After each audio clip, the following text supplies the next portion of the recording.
പ്രിയമുള്ള പ്രേക്ഷകരെ നമസ്കാരം. കൊല്ലം ജില്ലയിലെ പട്ടാഴി വടക്കേക്ക് ഗ്രാമപഞ്ചായത്തിൽ റേഷൻ കട മുക്കിന് സമീപം 82 വയസ്സുള്ള കമലാശിയം എന്ന വന്ധ്യ വയോധികയുടെ 1 പവനോളം വരുന്ന മാല മോഷണം പോയിരിക്കുകയാണ്. രാവിലെ കടയിലേക്ക് കടന്നു വന്ന പുത്തൻ വീട്ടിൽ കമലാശിയമ്മ കടയിൽ നിന്ന് സാധനം വാങ്ങി തിരികെ പോകുമ്പോൾ 2 യുവാക്കൾ, ഹെൽമെറ്റ് ധരിക്കാതെ 2 യുവാക്കൾ വന്ന് കമലാശിയമ്മയുടെ 1 പവനോളം വരുന്ന മാല മോഷ്ടിച്ചു കൊണ്ടിരിക്കുകയാണ്. ഈ വിഷയവുമായി ബന്ധപ്പെട്ട് പത്തനാപുരം പോലീസ് സ്ഥലത്തെത്തി അന്വേഷണം നടത്തി വരുന്നു. വിവിധ CCTV ദൃശ്യങ്ങൾ പരിശോധിച്ചെങ്കിൽ പോലും കൃത്യമായ പ്രതികളെ പിടികൂടാൻ സാധിച്ചിട്ടില്ല. ഇപ്പോൾ കമലാശിയമ്മ പത്തനാപുരം പോലീസ് സ്റ്റേഷനിൽ കേസുമായി ബന്ധപ്പെട്ട മൊഴിയെടുക്കുന്നതിന് പോയിരിക്കുകയാണ്. കൂടുതൽ വിശദമായ വിവരങ്ങൾ പോലീസിനോടും മറ്റ് ആളുകളും ചോദിച്ച് നമുക്ക് മനസ്സിലാക്കാവുന്നതാണ്. ഇവിടെ നടന്ന സംഭവം ഒന്ന് പറയാമോ? ഇവര് രാവിലെ വന്നു മേടിച്ചിട്ട് ഇവിടുന്ന് അങ്ങോട്ട് ഇറങ്ങി ഇവര് അങ്ങോട്ട് കിഴക്കോട്ട് പോയ നേരത്താ ഈ അമ്മ പറഞ്ഞു, എന്റെ മാല പോയി പറഞ്ഞിട്ട് അവിടെ വാവച്ചു. ഈ രണ്ടുപേരുണ്ടായിരുന്നു. ഒരാളെ ഇറങ്ങിയുള്ളൂ സാധനം.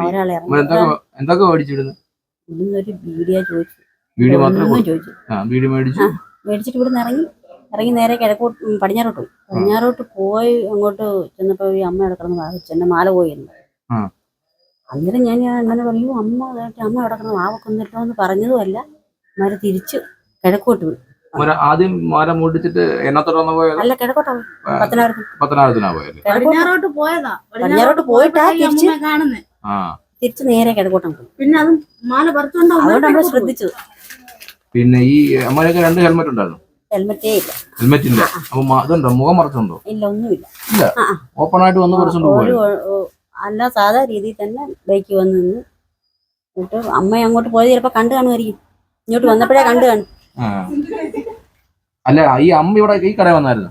അമ്മ ഇവിടെ വന്ന് കാര്യം പറഞ്ഞ് കുറച്ചേരം ഇരുന്നതാ. അന്നേരം ഇവര് വന്നില്ല. അത് കഴിഞ്ഞിട്ട് ഇല്ല, കടയിലൊക്കെ പോയിട്ടാ പോയത്. തിരിച്ച് വീട്ടിലോട്ട് പോവാ. ആ വീടിന്റെ അവിടെ തന്നെ വെച്ചാ, അവരുടെ വീടിന്റെ പഠിക്കാൻ തന്നെ വെച്ചാ. ഇവിടെ എങ്ങും അങ്ങനെ ആരും ഇല്ലായിരുന്നു. ഇവിടെ ഒരു അണ്ണൻ നിപ്പുണ്ടായിരുന്നു. അന്നേരം ഞങ്ങൾ 2 ഇവിടുന്ന് ഇറങ്ങിയപ്പോഴത്തേക്ക് എല്ലാ ആൾക്കാരെല്ലാം കൂടി, മാല പോയെന്ന് പറഞ്ഞുകൊണ്ട് ഞങ്ങൾ ആൾക്കാരെല്ലാം കൂടി.